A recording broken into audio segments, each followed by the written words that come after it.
Coming up on Look Today, well, Saratoga County Board of Supervisors will increase efforts in their fight against the opioid epidemic. I've got details. Plus, City of Glens Falls continues its 10-year combined sewer overflow long-term control plan. Try saying that 3 times. More on that coming up. And the Pember Library and Museum in Granville. They're looking for veterans who are artists. I've got those details. All ahead on Look Today.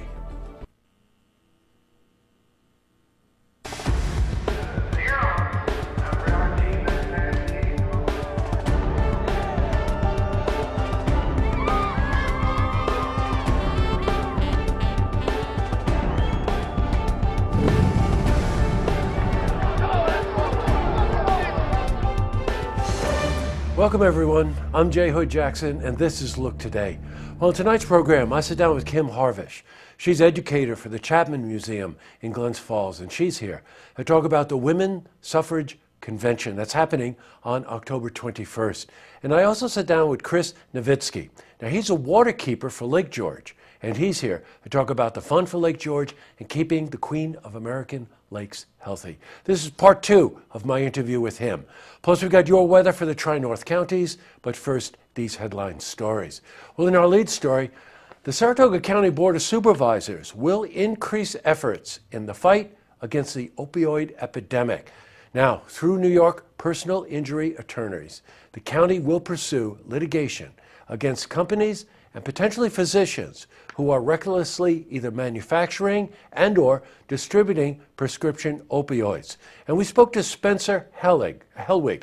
He's the county administrator.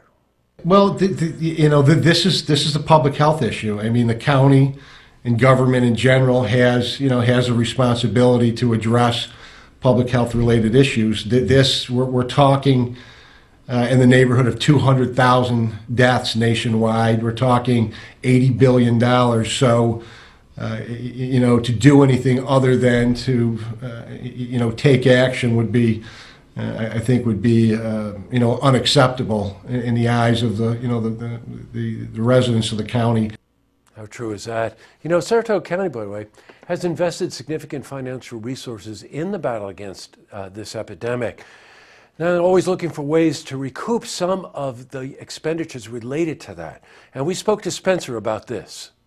Well, ultimately, to have the manufacturers and the distributors reimburse the taxpayers for the costs that they've incurred as a result of the deceptive marketing practices, and beyond that, deal with the legislative issues that are going to put some level of control and safeguards in place to prevent it from resurfacing. If you didn't catch it, 60 Minutes this past Sunday did an amazing investigative story on just this issue. Look it up if you didn't catch it. In other news, Ridge Street in Glens Falls is under construction starting today.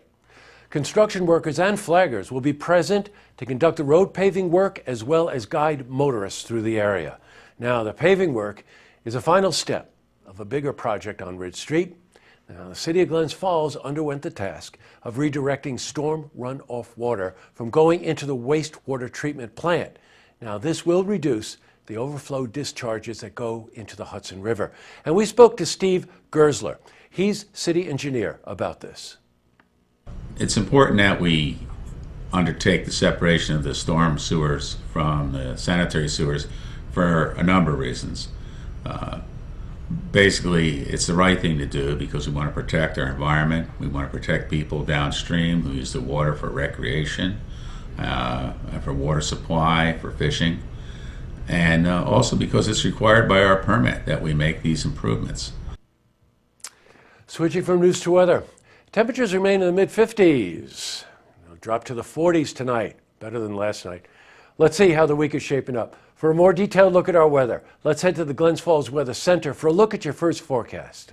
Thank you, Jesse. I'm meteorologist Clarence Ponser with your first look weather update here on Look TV. We have high pressure for much of the country tonight, from the Rockies to the Midwest and towards the Northeast as well, with a second high pressure over the Appalachian Mountains. We'll see temperatures pretty cool for this time of the year, generally lower to mid-30s across upstate New York. We'll see about 35 or so in Boston Spa, 36 Greenwich, 37 in Whitehall.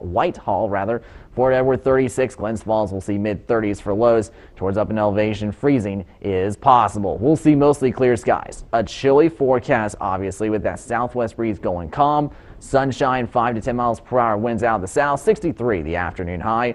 We'll see a fall-like start still as you walk out the door under mostly sunny skies. Mid to upper 30s, perhaps lower 40s through the 8 a.m. hour. Extended forecast. We will see temperatures gradually warming back up to the upper 60s to around 74 highs for a few days after morning lows gradually warming up back to the lower to mid 40s with the winds generally out of the east. A fall-like weather pattern, great for leaf peeping and maybe have a good bike run out on the trails. That's a look at the first look weather update. I'm meteorologist Clarence Ponser. Now I'll send it back to you, Jesse. Thanks, Clarence. Can you say one more swim in Lake George? Hope so. Back to the news. Well, Pember Library in the museum, that's located in Granville, is looking for veterans who are artists. Now, the library is seeking artwork for a 2-week show that they want to start on November 3rd. Now, this will coincide with Veterans Day, which, as you know, is November 11.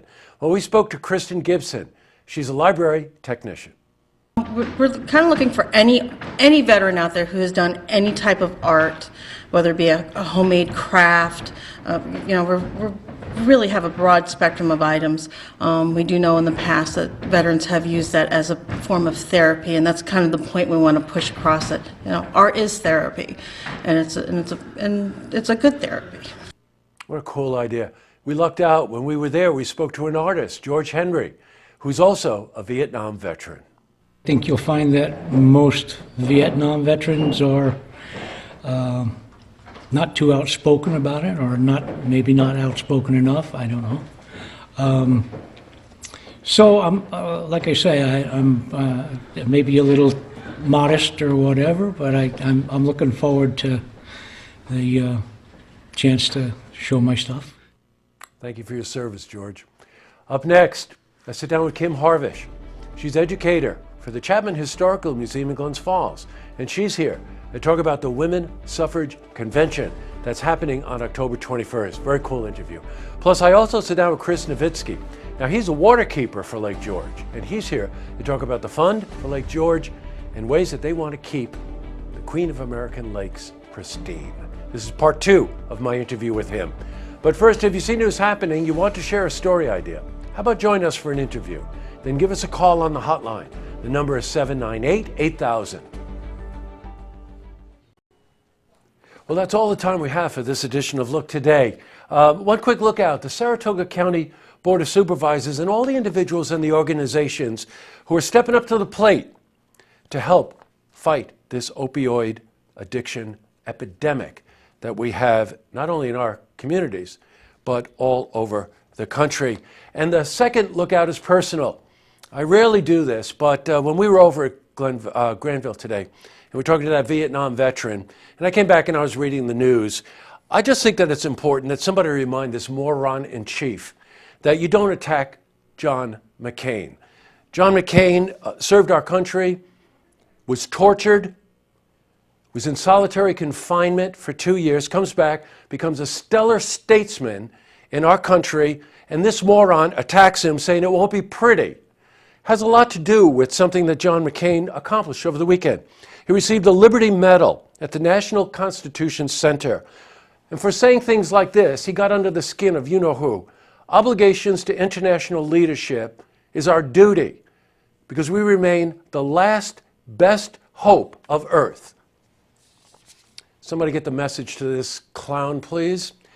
Tonight on Look TV, it's Queensbury Town Board meeting. Don't forget, tune in tomorrow night for the stories that matter to you. Good night, everyone.